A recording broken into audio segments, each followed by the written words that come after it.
दोस्तों, यह एक छोटी ज्ञानवर्धक कहानी है, इसलिए कहानी को ध्यानपूर्वक अंत तक जरूर सुने ताकि आपको कहानी का आनंद आए। तो चलो कहानी शुरू करते हैं।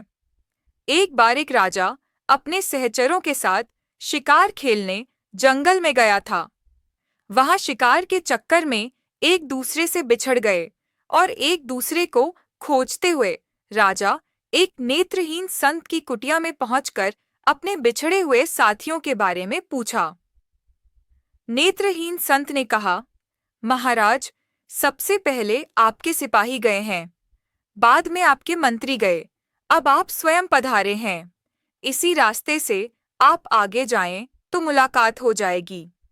संत के बताए हुए रास्ते में राजा ने घोड़ा दौड़ाया और जल्दी ही अपने सहयोगियों से जा मिला और नेत्रहीन संत के कथनानुसार ही एक दूसरे से आगे पीछे पहुंचे थे।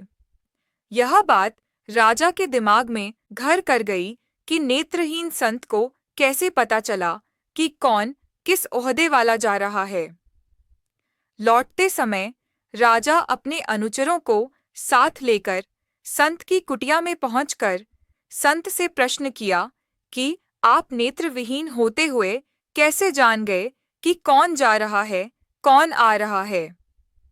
राजा की बात सुनकर नेत्रहीन संत ने कहा, महाराज, आदमी की हैसियत का ज्ञान नेत्रों से नहीं, उसकी बातचीत से होती है। सबसे पहले जब आपके सिपाही मेरे पास से गुजरे तब उन्होंने मुझसे पूछा कि ए अंधे, इधर से किसी के जाते हुए की आहट सुनाई दी क्या? तो मैं समझ गया कि यह संस्कार विहीन व्यक्ति छोटी पदवी वाले सिपाही ही होंगे। जब आपके मंत्री जी आए तब उन्होंने पूछा, बाबा जी, इधर से किसी को जाते हुए? तो मैं समझ गया कि यह किसी उच्च ओहदे वाला है, क्योंकि बिना संस्कारित व्यक्ति किसी बड़े पद पर आसीन नहीं होता। इसलिए मैंने आपसे कहा कि सिपाहियों के पीछे मंत्री जी गए हैं। जब आप स्वयं आए तो आपने कहा, सूरदास जी, महाराज, आपको इधर से निकलकर जाने वालों की आहट तो नहीं मिली, तो मैं समझ गया कि आप राजा ही हो सकते हैं, क्योंकि आपकी वाणी में आदर सूचक शब्दों का समावेश था। और दूसरे का आदर वही कर सकता है जिसे दूसरों से आदर प्राप्त होता है, क्योंकि जिसे कभी कोई चीज नहीं मिलती तो वह उस वस्तु के गुणों को कैसे जान सकता है।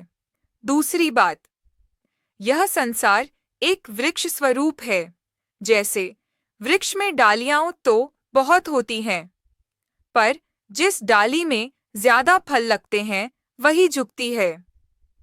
इसी अनुभव के आधार मैं नेत्रहीन होते हुए भी सिपाहियों, मंत्री और आपके पद का पता बताया। अगर गलती हुई हो महाराज तो क्षमा करें। राजा संत के अनुभव से प्रसन्न होकर संत की जीवन वृत्ति का प्रबंधन राजकोष से करने का मंत्री जी को आदेशित कर वापस राजमहल आया। शिक्षा। आजकल हमारा समाज संस्कार विहीन होता जा रहा है। थोड़ा सा पद, पैसा व प्रतिष्ठा पाते ही दूसरे की उपेक्षा करते हैं, जो उचित नहीं है। मधुर भाषा बोलने में किसी प्रकार का आर्थिक नुकसान नहीं होता है, अतः मीठा बोलने में कंजूसी नहीं करनी चाहिए। दोस्तों, इस कहानी के बारे में अपनी राय जरूर बताएं। तो मिलते हैं अगली बार एक नई कहानी के साथ।